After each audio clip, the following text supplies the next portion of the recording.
Donald Trump's nephew, Fred Trump, is breaking his decades-long silence in a brand new memoir that casts new light on the Trump family. He says, in part, quote, "Up until now, I have stayed stubbornly quiet, even as those around me took their pot shots. But silence is golden only when there is nothing that needs to be said."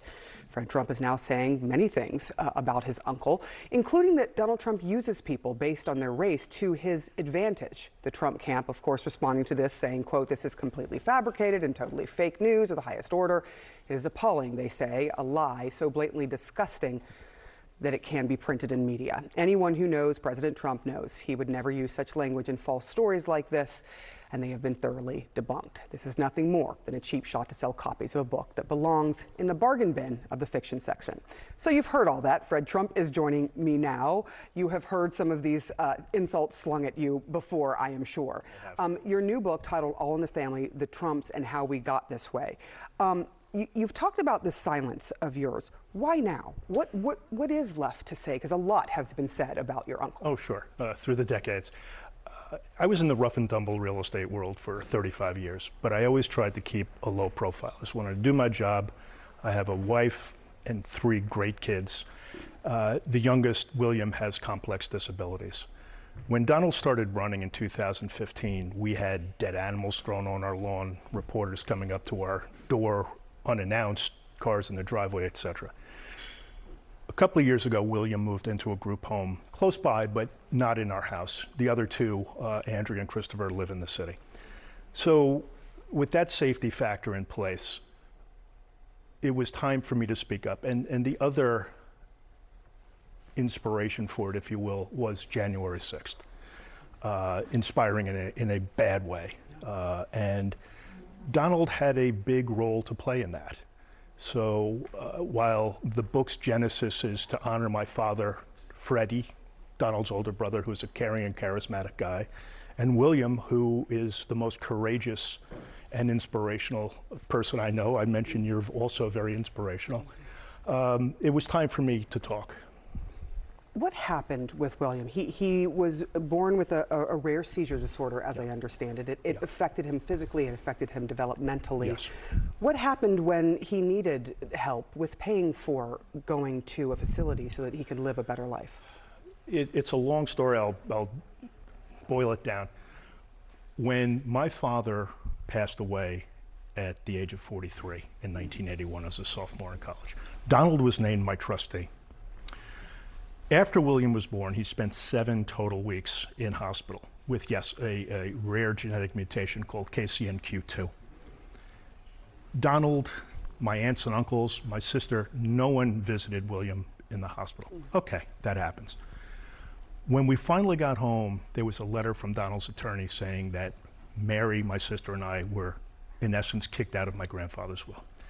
If people remember, this is 2000, Donald was in very bad financial straits. And he hatched a scheme that his siblings bought onto to, in essence, take us out. We settled that lawsuit. I like to half joke that Donald always says he's never settled a lawsuit in his life. Well, I guess that makes me a victor of some kind.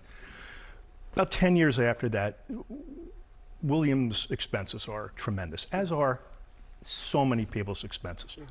I went to Donald and he put together with my Aunt Marianne a fund.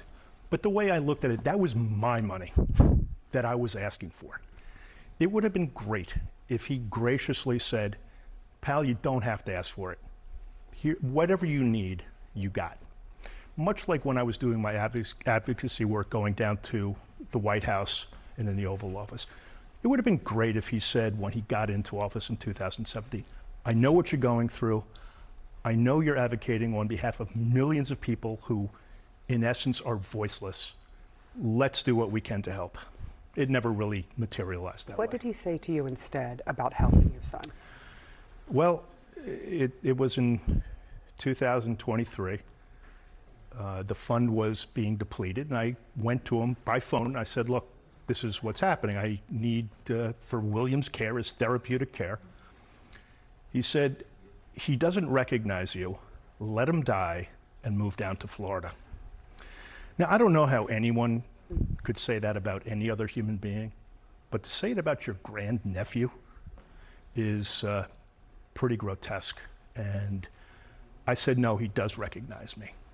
And I guess my point with this is the person that millions of people want to vote for. I don't understand it. His MAGA base ain't going anywhere. As you all have been reporting, and it's absolutely true, Labor Day's over. I see phrase in people are going to be educated. Anything I can do. And this is policy over politics. This is not a personal thing. I believe in Kamala Harris's policies. Donald's Project 2025, which he has his hands all over. He has disavowed it. It's almost like him saying, I had nothing to do with the building of Trump Tower. It's him and his followers and the people that will be in his administration who it will be a dystopian future.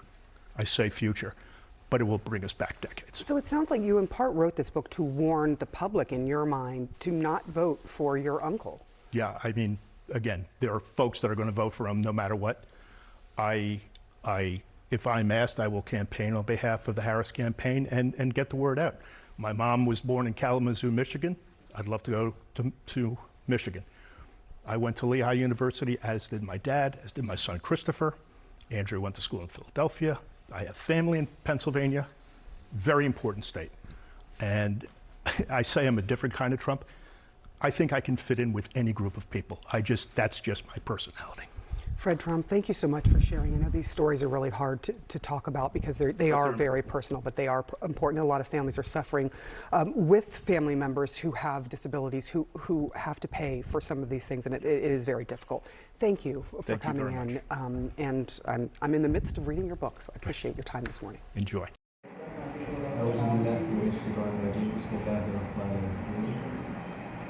अस्सलामुअलैकुम दोस्तों, मेरा नाम शहजाद है और मैं चारकानी वाले में रहता हूँ जो मैं सुपर के लिए मसला है। मेरी जो एजुकेशन है वो मैं आपको बताता हूँ। मैं देखता हूँ हमारे स्कूल से की कराची से और FSC ग्लोबल स्कूल से कॉलेज से। उसके बाद मैं मास्टर की डिग्री के लिए चला गया साइबर। वहाँ मैंने जिस यूनिवर्सिटी से मैंने अपनी डिग्री कंप्लीट की, तो उसके बाद एक साल में मिला रहा हूँ। उसके बाद अब मैंने शॉपिफाई स्टार्ट करा। शॉपिफाई 4-5-6 साल ही हो गए। हमारे टिकटॉक वाले वो नहीं आ रहा, अकाउंट ही नहीं आ रहा, मैं एक्सेस नहीं ले रही। सारे लोग हमें ताले दे रहे थे, हम शुरू कर दो। बस इसी में वो मैं कतल का बनाया है। जल्दी शुरू करा दे। We are going to start an Pakistani news channel which is running